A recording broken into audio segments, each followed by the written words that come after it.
Eu sofro de ansiedade, quem que eu devo procurar? Psicólogo, psiquiatra? Ansiedade precisa de remédio? Eu não queria tomar remédio. Acho que não vou no psiquiatra, vou no psicólogo. Mas, puxa, conversar, eu já converso com os meus amigos, será que isso vai me ajudar? Quanto tempo demora? Quais são os passos para tratar? Ansiedade tem cura? Eu ouvi dizer que surgiu uma terapia muito nova, acabou de sair. Será que funciona? Será que vale a pena eu colocar em prática? Essas perguntas, se você é psicólogo, se você é médico, se você é paciente, se você sofre ou você é familiar de alguém que sofre com ansiedade, tem alguma dessas perguntas, você é normal, porque eu também teria e de fato isso não está claro. Eu não acho em nenhum lugar na internet alguém que consiga responder de uma forma objetiva como funciona o tratamento psicológico para a ansiedade. E aqui eu vou responder para vocês com base num princípio que é o princípio que deve nortear qualquer área de saúde, que é o princípio da prática baseada em evidências. Eu vou mostrar os 5 passos que o psicólogo, psiquiatra, enfim, que qualquer tratamento para ansiedade que funcione, que seja eficaz, que seja definitivo, tem que ter e saber se você está no caminho certo, se o seu psicólogo está no caminho certo e se você é profissional de saúde, para que você saiba se você está colocando as estratégias corretas na hora correta. Então acompanha comigo hoje nesse vídeo aqui no canal Saúde da Mente.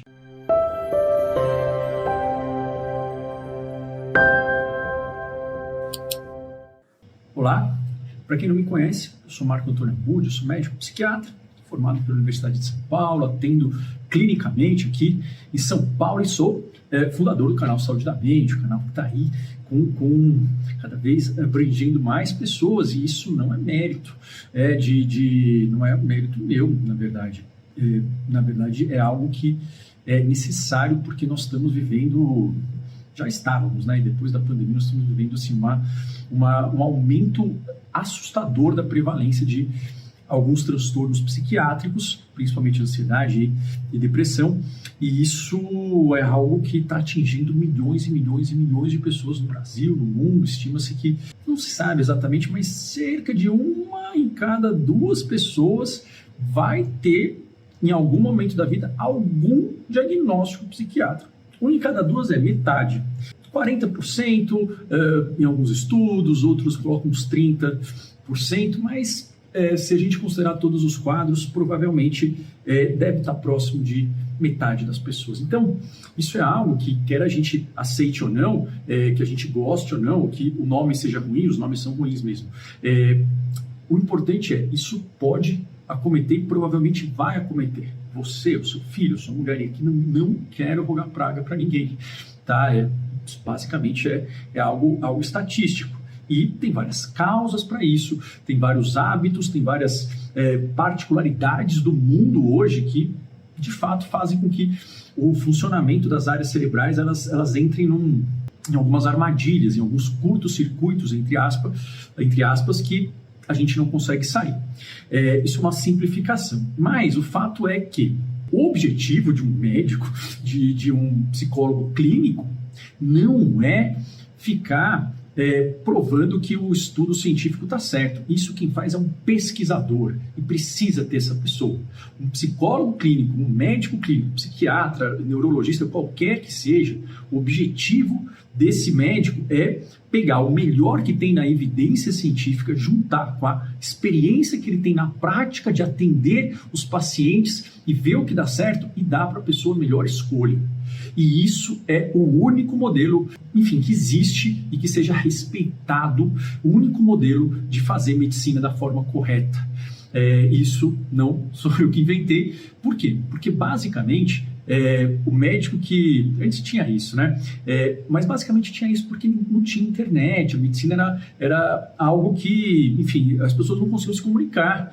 Então valia-se muito da experiência, da vida daquele médico, né? Que seja o médico que sabe de família, que trata qualquer coisa e fala, eu vi isso, aqui na minha mão acontece isso.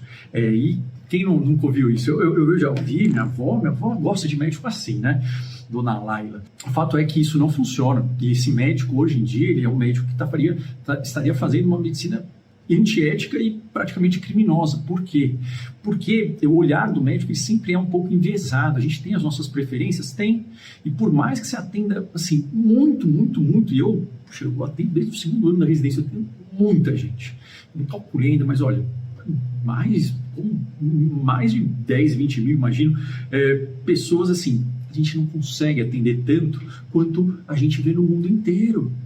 Então, o médico ele tem que primeiro olhar aquilo que é provado que funciona, aquilo que é provado que não funciona. Por quê? Porque senão ele está ele está fazendo um serviço ruim para o cliente dele, para o paciente. O paciente está lá no hospital, né, seja hospital público, meu mal é direito nosso ter lá o melhor atendimento. Se você está pagando uma consulta, é obrigação do médico, não, enfim, ele vai conseguir mudar a natureza pela força dele. Ninguém consegue fazer isso. Pelo menos se consegue, não é médico, mas é dar a melhor opção de escolha com base naquilo que ele vai funcionar. Então, existem dois modelos, né, que norteiam o tratamento de qualquer quadro de saúde mental. Só que esses nomes que eu coloco aqui são todos nomes que não foram criados por mim. Eu invento, às vezes, uma forma para a gente poder lembrar. Mas tudo isso é o que tem de mais moderno. Isso é o que é consensual. Só que qual é o problema? O problema é que os nomes são difíceis. E o problema é que seres humanos, em geral, a gente gosta de dar nome diferente para as coisas. Então, mais ou menos igual religião, né? Religião, talvez, vamos colocar time de futebol, ou mesmo competição entre faculdade de medicina, tinha muito isso, né? Eu estudava, né? Eu fiz um cursinho, tinha amigos meus do cursinho, aí eu passei numa faculdade, a pessoa passou na outra, a gente estava ali até, enfim, dezembro estudando lado a lado. E aí, a gente passou em 2 faculdades, tinha competição, e aí a gente era rival, né? Mas, no fundo, obviamente que não faz nem sentido, né? Nós éramos amigos, mesma profissão, mas a gente tinha uma rivalidade que era algo que era despertado. Então a gente tem essa tendência ao quê? A querer fazer um modelo e dar um nome diferente. Só que, em termos de medicina, de ciência, a gente tem que ter nomes parecidos. Só que eles não são exatamente iguais, eles vão ficando parecidos com o tempo. E é difícil organizar e explicar isso. Tá? Então, você vai falar, poxa, mas de onde que esse médico está tirando isso? Estou tirando isso basicamente da única forma que é cientificamente validada de fazer psiquiatria, de fazer tratamento para qualquer quadro de saúde mental. Não tem outra. Só que é muito nome difícil e vários locais às vezes dão nomes que são mais ou menos parecidos e até chegar num consenso. Isso demora, mas isso... Então aqui minha função é juntar, conseguir resumir e colocar de uma forma que seja mais prática para você entender. Não que só entender vai fazer com que você melhore. Não ocorre isso. Mas isso faz com que você saiba um plano. E uma frase que eu falo muito, eu gosto, quem me conhece, meu paciente, ou acompanha aqui nas lives, nos vídeos, eu gosto muito dessa frase. Isso me ajuda a memorizar, né? Igual esses modelos que eu coloco. Que, assim, o inimigo, as coisas ruins da vida, as coisas que fazem a gente sofrer são inevitáveis. São inevitáveis, não dá para viver sem sofrimento. É que nós somos feitos para suportar um sofrimento infinito. E não é isso que define a nossa felicidade. O que define a felicidade do ser humano, assim, estou resumindo vários conhecimentos psicológicos, filosóficos, mas assim, religiosos, basicamente não sai muito disso, tá? E não sai muito disso também porque não fui eu que inventei, eu vou colocar, mas o que faz com que a gente seja feliz, tenha uma vida plena, é a capacidade da gente ir atrás de conquistas, de sentir que nós nos conectamos e sentir que nós nos importamos e somos reconhecidos. Tá? Então, assim, isso é inerente a todo ser humano, independentemente se você prefere uma coisa ou outra. Tá? Então, a ideia é que esse modelo que eu vou passar para vocês, ele é um modelo mais estudado e é um modelo que dá para a gente um plano para conseguir definir o inimigo que está fazendo a gente sofrer. Então, viver não precisa parar de sofrer para começar a ser feliz, e não precisa parar de sofrer para começar a melhorar. Isso dá uma liberdade para você. Você não precisa acabar com os problemas para começar a melhorar da ansiedade. Por quê? Porque senão, assim, não tem saída.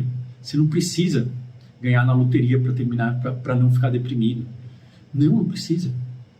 Não precisa. Pode ser que até uma questão financeira tenha sido um gatilho, mas se você está num quadro depressivo, ansioso, você não precisa, aliás, já foi testado, também não vai essa aí da ansiedade se ganhar na loteria, no que não seja bom ganhar. Mas o fato é que as pessoas, o mundo, ele vai atacar. Todo mundo sabe disso. O mundo não é fácil, mas o ser humano foi feito para aguentar isso, e não é isso que determina o sofrimento mental, não é isso que determina a felicidade, não é isso que leva a nenhum quadro psiquiátrico, nem saúde mental, nenhum quadro ele é medido somente pelo excesso de sofrimento. A gente não quer sofrer, mas isso é inevitável. O problema é que nos quadros psiquiátricos existe uma prisão na nossa capacidade de superar e continuar caminhando para as coisas que são importantes. Esse é o modelo atual. Isso que foi a grande, digamos, a grande virada que teve no tratamento psicológico e psiquiátrico na segunda metade do século passado adiante. Tá? Então, esse modelo que é o modelo qual nós queremos aliviar o sofrimento e ao mesmo tempo a gente quer o quê? A gente quer ajudar a pessoa, isso tem que ser um alvo, a colocar a ação, a energia, sentir que ela consegue fazer coisas que fazem a felicidade do ser humano. Então, parece loucura, né? Porque a gente pensa que a gente precisa primeiro aliviar a dor para começar a sentir prazer. E isso é verdade para dores insuportáveis. E eu já senti muita dor, quebrei a perna, e todo mundo sentiu, e não tem como comparar uma dor de uma pessoa com a outra, isso é bobagem. Por quê? Porque a pessoa não está sentindo, não está no meu corpo, eu não estou no corpo dela. Dor é insuportável, e dor aguda, intensa, é algo paralisante, você não consegue prestar atenção em mais nada. Mas as dores, depois de um tempo, quando elas ficam crônicas, nós não queremos isso, elas permitem que a gente consiga redirecionar a atenção e a gente consiga ir caminhando para felicidade, ir caminhando para as nossas conquistas e ir tirando o espaço dela de forma devagar. E esse é o modelo que todo tratamento para a saúde mental deve seguir.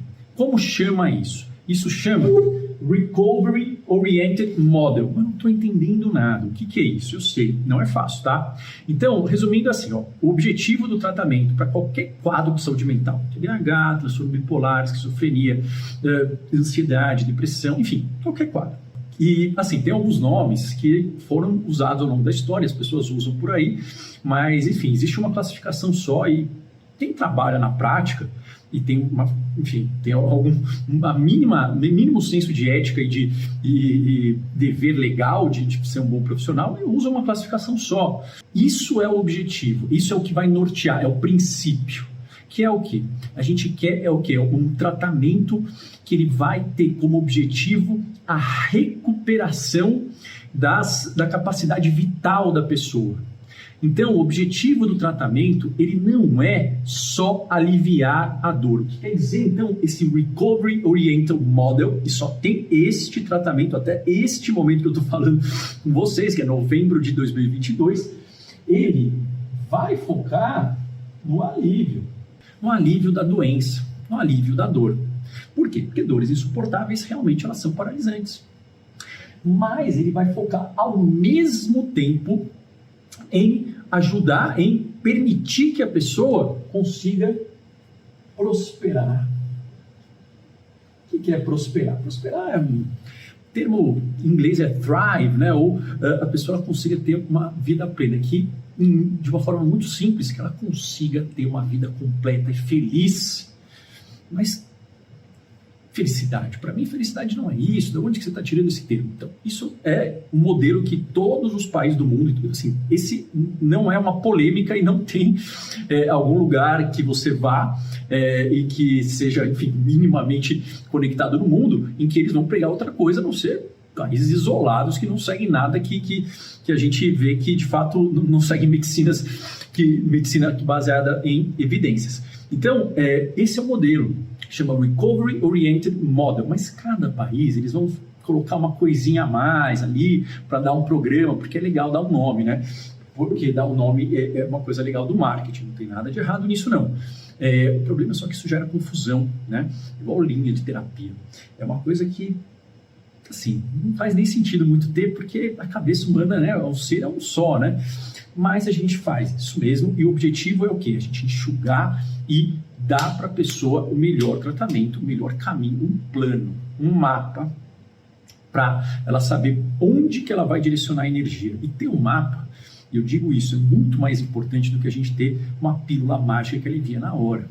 Porque a pílula mágica que alivia na hora, ela vai falar para você que você não tem a menor condição de lidar com isso você mesmo e que se você não tiver essa pílula, você está perdido. Mas se você tem um mapa, você pode desviar um pouco do caminho, você tem autorização para se perder, porque sabe onde é o caminho. E, de fato, esse é o objetivo. Então, Recovery Oriented Model. Por quê? Porque essas duas coisas, elas não são excludentes.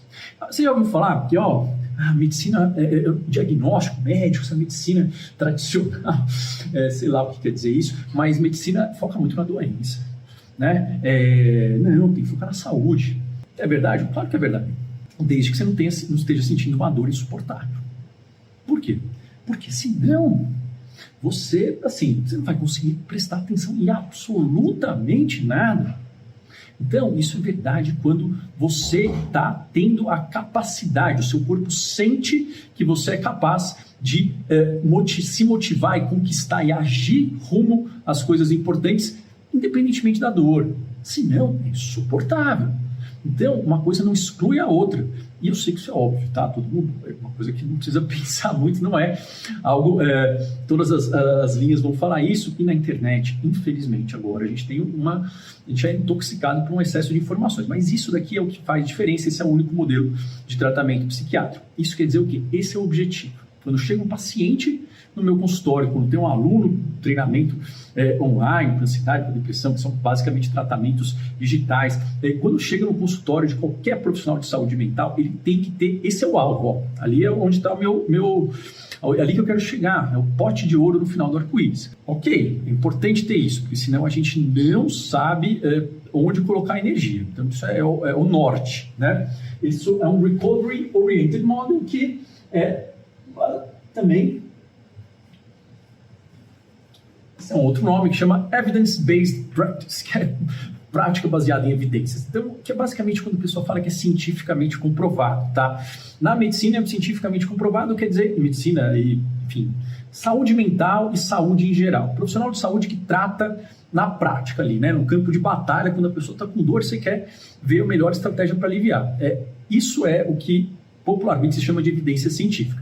E em saúde, não compre a ideia que tem que ter um estudo que mostrou ali. Se a pessoa te fala, olha, isso aqui teve um estudo que foi incrível, e ela para por aí, essa pessoa, não compra esse tratamento, porque isso não é ciência. Você vai dar uma coisa para o seu... Eu penso assim, né? Você não daria uma coisa para o meu filho que foi testada uma vez ali num pessoal na Tailândia em 20 pessoas. Que isso? Não, tem que ser algo que foi testado, que eu sei que é seguro e que eu sei que é onde eu vou, é a maior chance de eu conseguir oferecer o melhor para ele. Eu uso o exemplo do meu filho, mas assim, porque é isso que a gente faz com as pessoas que importam. Então, isso quer dizer que é baseado em evidência, tem que ter, enfim, um tipo de estudo chato, difícil de ver, mas enfim, é isso, tem que ser testado na prática. Muito. E movido para recuperação, que é o quê? Você vai aliviar e você vai também, ao mesmo tempo, trabalhar habilidades que permitem que a pessoa consiga prosperar. E o que é esse prosperar? Prosperar é basicamente atingir uma vida plena, uma vida feliz. E tem 500 teorias, 500 filosofias. Pior que tem mesmo, né? E aí eu fiz até uma aula, né, no Clube Saúde da Mente sobre isso, né? Questão de hedonia, eudamônia, questão de Epicuro, questão, enfim, tem todas essas coisas na filosofia, eu sei que tem.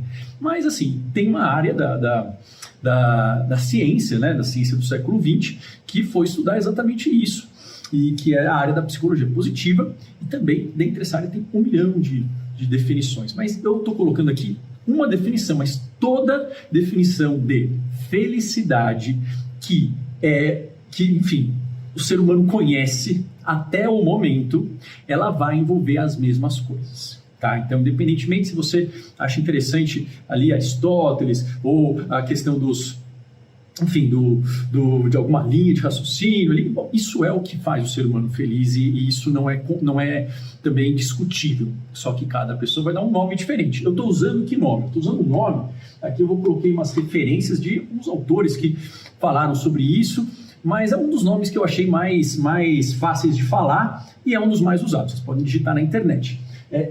Chime, em inglês, né? Chime, né? É um modelo, digita aí, Chime, model no Google, mas se você digitar outros nomes, assim, Perma Model, tudo aquilo que tem de conhecimento que fala sobre o que faz alguém feliz, vai se basear nisso, tá? Que tem a ver com o quê? Com você sentir que você está conectado a outras pessoas. Você pode ser a pessoa mais introvertida do mundo, e você pode, assim, não gostar de ficar com as pessoas, gostar de ficar sozinho. Só que aqui tem a ver com você sentir que você pertence a algo maior que você. Tá? Então você não precisa estar na presença de todos o tempo todo, e tem pessoas que você não vai querer na sua vida, e outras que sim, tá? Não tem certo e errado. Mas a ideia é o senso de pertencimento. Tá? Hope é esperança, é a capacidade de você fazer plano para o futuro. Simplificadamente é isso. Se eu estou aqui gravando um vídeo para você, é porque eu tenho uma esperança de que no futuro esse vídeo vai subir na internet, daqui a pouco, vai editar, que não sou eu, e vai subir, e isso vai impactar alguém, e eu acho que isso vai ser mais legal depois. Eu tenho a expectativa de que, enfim, eu consiga ver meu filho se formar, e aí ele cuidar de mim quando eu estiver velhinho, enfim, posso ir para qualquer outro tipo de filosofia. Mas assim, a gente tem que ter planos. E os planos, eles nunca visam alívio. O plano sempre vai visar algo que nós queremos. Né? E no fundo, isso é que é aquilo que vai fazer a gente feliz. Por exemplo, na depressão, esse sentimento está obrigatoriamente apagado. É uma característica central da depressão. Então, por isso a gente tem que tratar. Né? Mas a gente tem que objetivar isso. Então, se não chegou aqui, não é o que nós queremos. Isso, o paciente, o psicólogo, o psiquiatra tem que saber falar, ou pelo menos deveria, mas isso é a única forma que funciona, é a forma correta, a forma que, de fato, leva o melhor que a ciência tem. O I é identidade. Meu Deus, identidade, várias coisas políticas, mas assim, resumindo, o ser humano é uma espécie só, né? Se a gente considerar que nós somos seres biológicos, e assim, para o ser humano é importante que a gente tenha autorização de sermos como nós somos. Quando nós somos percebidos pelos outros, eu sei que as pessoas fazem isso, e por nós mesmos, que em geral é um ataque muito maior do que o ataque do outro, quando nós percebemos ou sentimos que nós somos defeituosos, isso é vitalmente doloroso. Isso é algo que ataca um ponto nevrálgico, mas ataca um dos pilares da saúde mental. A ideia da identidade é: você pode ser do jeito que você é, e isso você não está estragando a sociedade. Tá? E eu sei que isso, teoricamente, todo mundo quer, né? Ninguém vai falar, meu filho, olha, né? Ninguém é super fã do racismo, mas a gente também não gosta de pessoas muito diferentes da gente, tá? E isso é algo que, então, você não vai fazer grupos, normal, não vamos entrar nisso. Porém, é importante que isso seja sentido pela pessoa. E não é todo mundo que vai aceitar, não, porque cada um vai achar que você tem que ser de um jeito. E tá bom, a gente vai mudar a opinião das pessoas, mas você saber, por você, que aquilo que você é uma pessoa que tem direito de ser aqui assim, que não há nada errado ou defeituoso, independentemente do que você esteja fazendo, desde que não seja algo que vai, obviamente, ser ilegal. Meaning, significado. Significado tem a ver com, basicamente, o grau de importância que a gente dá para as coisas da vida. Isso é uma forma simples, mas quanto importante é o trabalho, quanto importante que é a parte social, quanto importante é o relacionamento, é o nível de importância. Tem pessoas que vão ter um nível de importância maior na questão do trabalho, outras pessoas vão ter o trabalho vai ter um significado de valor, de conquista. é algo que está ali, está num lugar ali no pódio maior. Em segundo lugar, pode ser a família. Em terceiro, pode ser a questão de saúde. Tem outras pessoas que, às vezes, isso é diferente.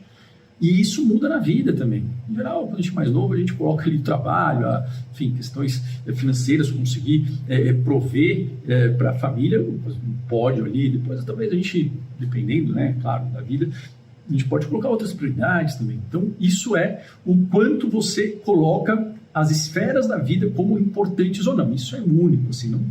Obviamente, isso não tem jeito certo e errado, isso muda ao longo da vida, ao longo do que acontece no ambiente. E aqui é o empowerment, né? Empoderados. Né? Mas isso, enfim, independentemente das questões de como as pessoas usam isso, né? Para a questão de marketing social, empowerment, nesse sentido, quer dizer o quanto que eu dou conta, o quanto que eu tenho a capacidade, a habilidade de conseguir, quanto que eu consigo comprar a batalha da vida para conquistar o que eu quero. Em outras palavras, a gente precisa de um desafio que seja compatível com a nossa habilidade e a gente sentir que nós conseguimos ter uma boa briga, que sai, entre aspas, uma metáfora do futebol, o jogo é equilibrado. O jogo é equilibrado e a gente vai ter que se esforçar, mas a gente tem chance de vencer. Isso está diminuído em qualquer quadro de saúde mental, depressão, ansiedade. Por quê? Porque assim, essa capacidade de agir, essa confiança, essa motivação, ela precisa de áreas do cérebro que são várias e normalmente estão ligadas a partes pré-frontais e tem um monte de subpartes do lobo pré-frontal, tem vários subtipos, falam vários vídeos, coloco aí da neurociência, e cada subtipo vai responsável por algo, mas de forma geral, o córtex pré-frontal ele vai ser responsável pela nossa motivação, pela nossa execução, pela capacidade de você inibir as distrações, conseguir agir, por você conseguir planejar e achar uma solução para os problemas e para que você consiga medir a sua chance de vitória. Tem várias subpartes que fazem isso, tá? E essas partes elas estão desligadas. Cada quadro vai ser a sua particularidade, mas ela vai estar desligada. Então a gente tem que, a pessoa ela tem que ter, ou pelo menos assim, isso é o que todo conhecimento humano até o momento coloca-se como um elemento fundamental para uma vida feliz, que os desafios da sua vida, eles têm que ser desafios que vão exigir esforço, mas que é um jogo equilibrado. Você consegue, às vezes você ganha, às vezes não. Às vezes você ganha, às vezes não. Agora, se é um jogo, né, que não tem equilíbrio, a gente não começa a jogar. Então, se eu for marcar aqui para jogar bola, né, eu, meu filho e o Cristiano Ronaldo, né, no outro time, pensei, estava vendo um vídeo dele, não dá jogo, né? A gente tem que ter, né, tem que dividir os times para ficar equilibrado, senão não tem graça. Por isso que tem divisões, tem, enfim, faixas olímpicas até nos esportes, porque a gente gosta do equilíbrio. Então, resumindo, isso daqui é um alvo e você está tratando aquela dor para aliviar e para prosperar. Por que eu digo isso? Porque quando a gente está com dor, se você está tendo ansiedade, se está tendo depressão, isso está num quadro agudo, você nem está conseguindo sair disso daqui. Só que, se você ficar preso aqui, você pode conseguir um alívio. Alívio é diferente de prazer e de felicidade. Alívio é uma anestesia. Isso daqui é a comida, álcool, maconha, cocaína, crack, rede social, jogo, compra. Isso faz aqui. Ninguém fica feliz com isso. E aqui, é onde, de uma forma extremamente simplificada, as medicações vão atuar. E tem vários tipos, pode ser simples também, né? Simples, talvez não precisasse de médico, né? Mas por quê? Porque cada quadro vai ter um princípio diferente, mas via de regra, os remédios eles vão atuar aqui. Mas às vezes eles vão dar efeitos colaterais e eles não vão levar a isso. Um exemplo clássico são os antidepressivos, que no caso da ansiedade também se usa, né? Normalmente antidepressivo ele é ruim, por quê? Porque ele pode ser usado para várias coisas, mas as medicações serotoninérgicas. Então a serotonina, que todo mundo fala, e de fato é um neurotransmissor extremamente importante e utilizado, né, grande parte das medicações, ele pode causar como efeito colateral uma anestesia afetiva. Por quê? Porque tem basicamente um desbalanço, né? Tem uma gangorra entre a serotonina e a dopamina em algumas áreas do cérebro. Não é simples assim também, mas a serotonina ela compete com a dopamina, que é necessária em uma área específica porque a gente tem a motivação. Então a gente fica meio ali, nada tá ruim, mas também não tá bom. Isso faz com que a gente não tenha libido, com que a pessoa tenha problemas no orgasmo. A sensibilidade ao prazer diminui. Então, assim, isso é algo que, obviamente, se você está aqui vendo esse vídeo até agora, você sabe já. E aqui eu estou colocando de uma forma mais clara possível. Por quê? Porque é muito novo. Então, assim, o que é que o psicólogo ou o psiquiatra, então, quais são esses estágios? Aqui é o alvo, aqui é o norte, tá? Isso daqui é o norte, independentemente da crença que você tem, independentemente da religião, do nível cultural, do país, tá? Isso aqui é uma crença daquilo, isso aqui são um modelo dos pilares que fazem seres da espécie humana se sentirem bem, tá? Cada um vai ter um valor maior ou não, mas assim, de uma forma ou de outra, tudo isso está presente.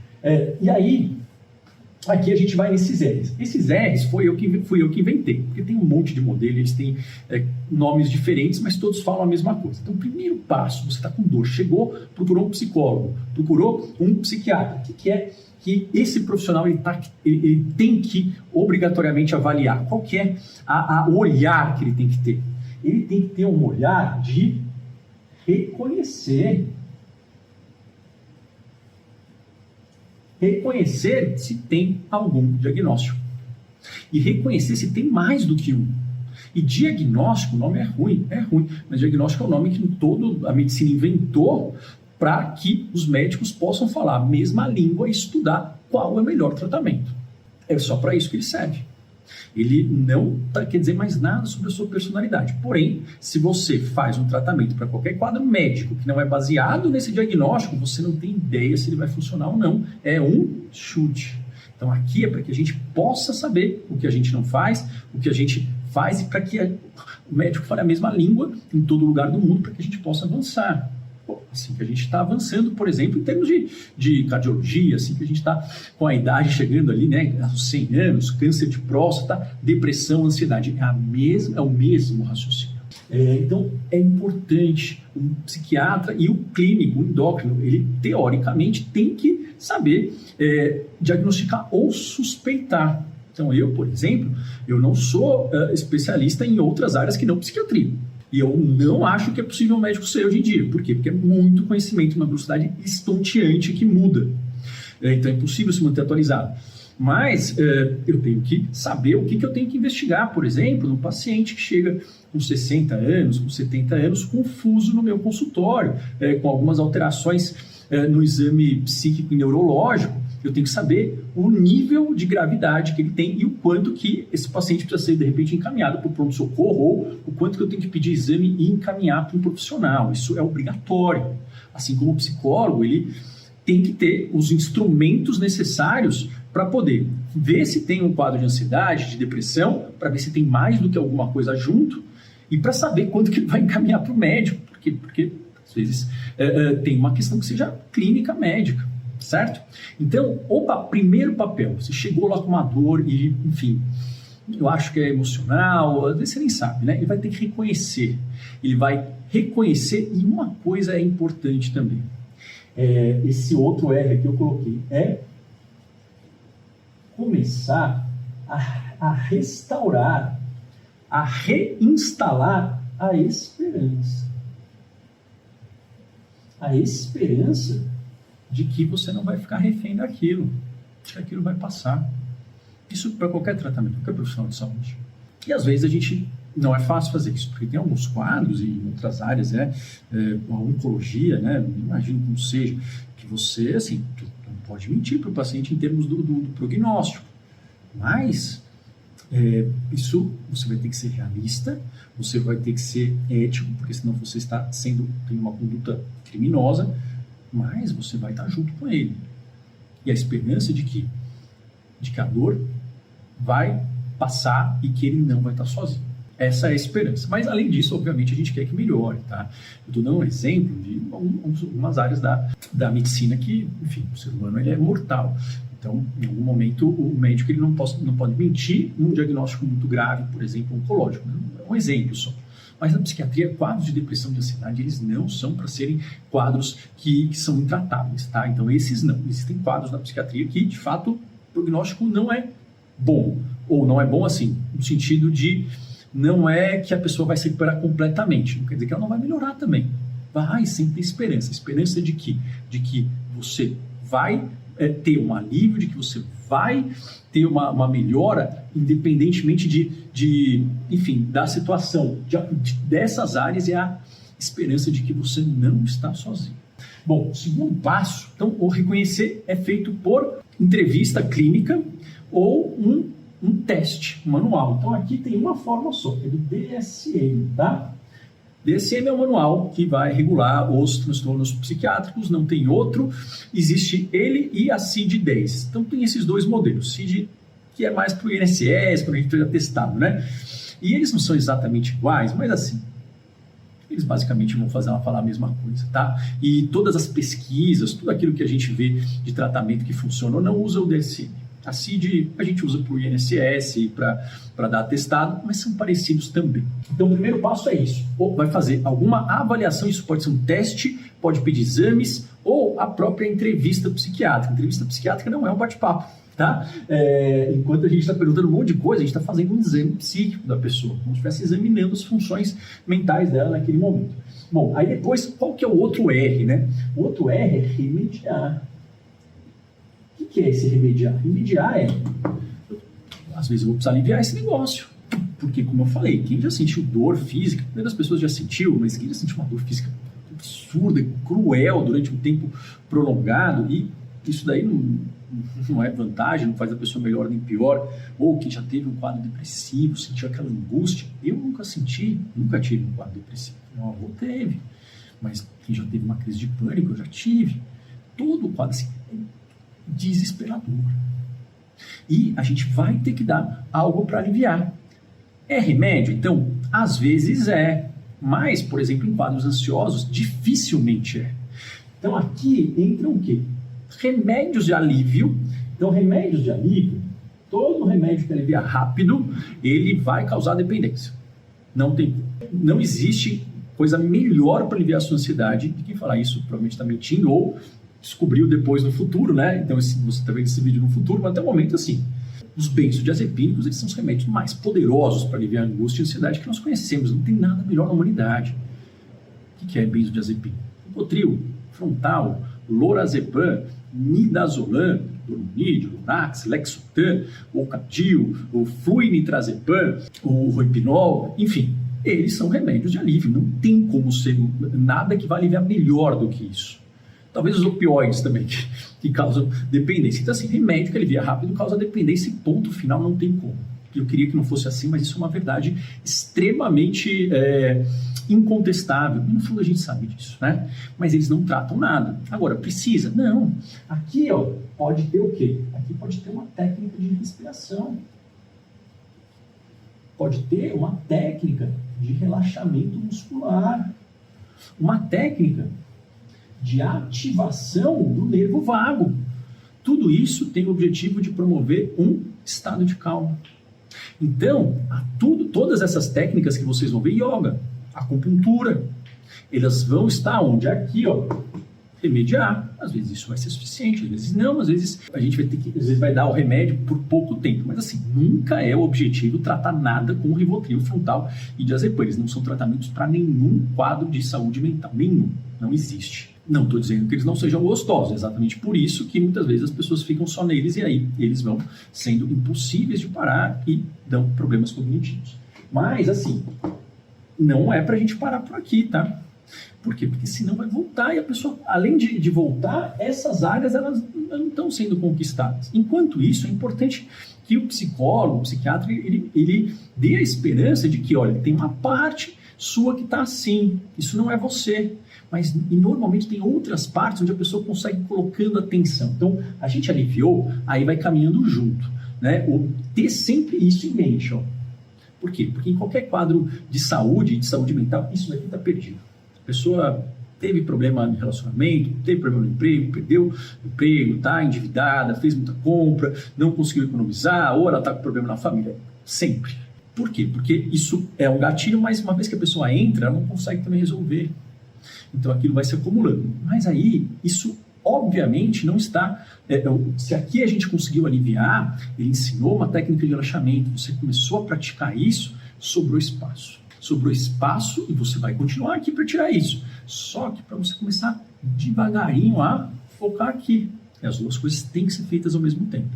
Pelo menos, senão não é um tratamento cientificamente validado. Bom, qual que é o terceiro R, né? Então a gente reconheceu, remediou. Aí o terceiro R é recuperar.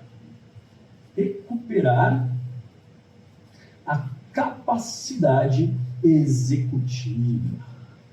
Que está prejudicando. O que é executivo? Executivo é a capacidade, simplificadamente, da gente planejar e terminar aquilo que a gente quer. Começar, manter e terminar qualquer coisa. Isso é difícil fazer. Isso está comprometido em todos os quadros de saúde mental. E ninguém consegue fazer isso para sempre. E quando a gente está cansado, a gente não consegue. Então, eu vou dar um exemplo. Então, um exemplo clássico é nós pegarmos e fazermos um texto. Fazer um exemplo de uma paciente que eu atendi, que é advogada, né? Ela tem que fazer uma petição, ou tem que fazer a tese do TCC da faculdade, ou tem que, enfim, fazer esse vídeo aqui, fazer um roteiro, qualquer coisa. Então eu tenho a intenção, eu tenho que planejar, eu tenho que começar, e no meio vai ter um monte de coisa que vai me distrair. Vai ter meu filho, vai ter dor, vai ter fome, vai ter uma chamada no WhatsApp, vai ter o meu pensamento mesmo, né? Vai ter 1 milhão de notificações. A gente tem que conseguir inibir a distração, ou então olhar e voltar. Isso são áreas atencionais sofisticadas. E também a gente tem que conseguir parar. Por quê? Porque se a gente consegue parar e está sempre querendo mais um pouco, a gente não entrega. Então, de forma muito simples, a gente tem obrigatoriamente que ter estratégias para melhorar essa parte de planejar, começar e terminar. Isso serve para parte profissional, serve para estudo, serve para relacionamento. O relacionamento precisa disso. Por quê? Porque a gente tem a intenção de ficar com a pessoa, de ter um plano, por exemplo, de se relacionar. Só que o ser humano vai ter... Enfim, as pessoas são difíceis, vão ter distratores também. E a gente tem que conseguir olhar, voltar, ou então tentar bloquear isso com o objetivo de manter aquela nossa relação. Então, isso é fundamental, tá? Isso sempre está prejudicado. Então, isso tem que trabalhar. Remédios não são bons para isso, ou sozinhos eles não fazem isso. Estratégias são estratégias, basicamente, uma área da psicologia cognitivo-comportamental, que é um nome que quer dizer, basicamente, uma estratégia onde você vai treinar de forma prática, estruturada e com tempo específico certas habilidades mentais, tá? Então, digamos, é como se fosse um treino prático de habilidades mentais específicas. E aí você pode fazer também TCC, só que assim, você não está fazendo este treino prático para uma habilidade específica que está estudada para cada caso, não adianta. Né? Então aqui é importante entender, e é para isso que serve esse bendito diagnóstico. Por quê? Porque cada quadro foi visto que nós temos uma estratégia que funciona mais. Isso daqui é importante, tá? Diagnóstico que não muda o tratamento é diagnóstico inútil. Um exemplo tem muito diagnóstico que some em todas as áreas, né? E na psiquiatria também. Mas então ninguém inventou esse diagnóstico, ele não é uma coisa escrita em pedra, não é um mandamento divino.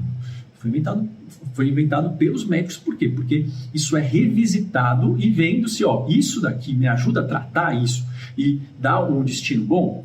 Tem muito diagnóstico, às vezes os dois nomes indicavam a mesma coisa. E o tratamento era o mesmo. E as pessoas que tinham um, tinham outro também. Isso quer dizer o quê? Que um deles é inútil. Tem que cair fora. Muda bastante. Outros diagnósticos vão sendo surgidos. Por quê? Porque a gente vê que tem uma parte ali que tem um tratamento diferente. Então, o que vai mudar? O diagnóstico ele vai mudar por quê? Porque ele vai direcionar o tratamento. E é só para isso que ele serve. Tá?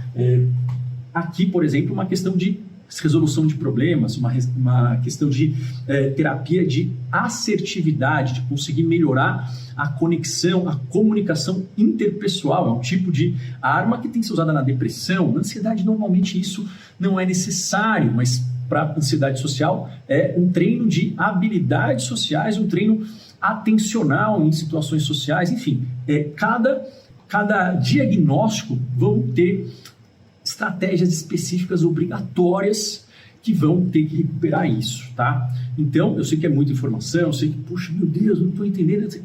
Isso eu sei que não é fácil, mas isso é algo que, você entendeu o princípio, isso daqui norteia todo o tratamento, tá? Então, ele tem que reconhecer, tem que dar um nome, tem que dar um nome.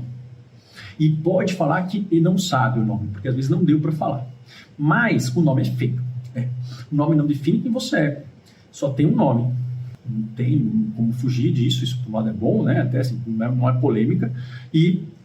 Ou não tem nome. Tem paciente que vai vir e fala, olha, não tem diagnóstico. Luto normal não é um diagnóstico, a gente não faz nada. Luto complicado, depressão é. Então, tem que dar um nome, mas a função do nome é falar, olha, isso aqui, tá, não é você. Quando você fica pensando que o seu filho vai sofrer um acidente e isso não sai da sua cabeça, mesmo ele estando, enfim, já tendo acabado de mandar mensagem, estando ali na rua de casa e aquilo fica vindo e você não consegue relaxar, se isso fizer parte do diagnóstico, isso não é você. Isso daqui é o nosso inimigo, tá? E isso é essa parte aqui, ó. A gente tem que trabalhar questões para atacar aquela área que permita que você conquiste coisas da sua vida. No fundo, a gente quer ser feliz, né? Bom, e ser feliz é isso. Porque também coisa abstrata, quero ser feliz, né? Quando é muito abstrato, a gente não tem a menor chance de conquistar, né? Objetivos abstratos, eles são objetivos vazios e não são possíveis de serem alcançados. A primeira coisa, tipo, qualquer livro que você for ver de autoajuda, você tem que ter um objetivo que dê um nome para ele. Isso tanto para o objetivo quanto para o inimigo. Senão, a gente não consegue ganhar e nem conquistar. Bom, então, recuperar. Aí, qual que seria o próximo passo? A gente tem que ter a resiliência. O que é a resiliência? Resiliência é o quê?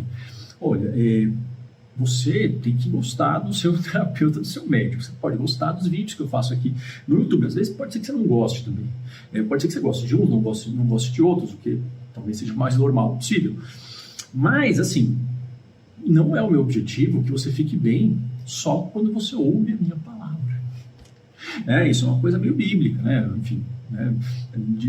Direi uma palavra e serei salvo, né? Eu não lembro, faz tempo que eu não vejo a Bíblia, eu estudei até os 14 anos, né? Que basicamente não sabia muito bem, mas não tinha que fazer, crisma, catequese, mas tem essa questão, né? Então, assim, se alguém quer que você fique bem, dependendo exclusivamente de você ouvir as palavras de consolo dela, você está dependente dessa pessoa. Não tem nada de errado você gostar, mas você é dependente quer dizer o quê? Duas coisas. Primeiro, você não dá conta sozinho. E de que essa pessoa, se ela sair da sua vida, ou se ela, de repente, se afastar de você, e funcionar algumas que a gente não quer, mas sabe que as pessoas são imprevisíveis, que você não vai aguentar. E a gente não gosta disso, mas você dá conta. Todo mundo tem essa capacidade de fazer escolha também. Isso aqui também permite com que, por exemplo, você consiga terminar um relacionamento que você não está querendo mais ou que não está te fazendo bem. Só que muitas vezes você fala, não vou aguentar sozinho. Aqui a gente tem resiliência de forma muito simples, tem que ter um plano para lidar com as pancadas no mundo. E tem que conseguir amortecer as pancadas sem paralisar, sem desviar no caminho. De uma forma muito simples é isso. Por quê? Porque se a gente quiser que você viva no mundo, né, onde você não vai ter nenhum tipo de problema, esse mundo vai ser um mundo em que você vai estar anestesiado e você não vai ser feliz, a gente fica deprimido nisso. Mundo que não tem nenhum desafio é um mundo que deprime tanto quanto quando tem muito trabalho.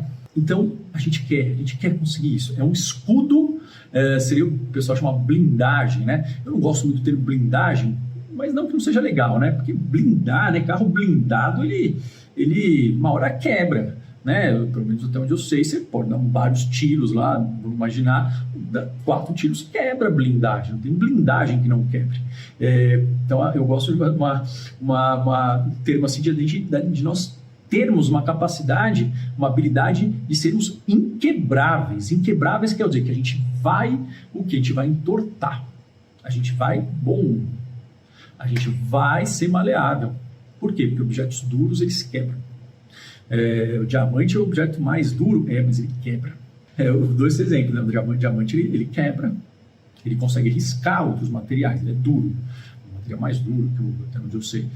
Mas ele quebra, tudo que é muito duro quebra. Uma questão física, pode pesquisar isso. Se for errado, vocês colocam aí. Alguém for professor de física, coloca aí, mas olha, acho que não. Mas só que tem um outro material, por exemplo, que é feito da o mesmo composto, que é carbono. Basicamente, carbono, ele, dependendo da forma de configuração, faz carvão, faz diamante, faz grafeno, que é um material aí também, que coisas que não sei se você conhece muito bem, eu também não conheço muito bem, meu filho adora isso, mas o grafeno é o mesmo material, só que ele é meio flexível, só que ele não quebra. Ele é flexível, ele não quebra. Flexível, então, o que é? Você vai sentir, vai desviar do obstáculo, tá?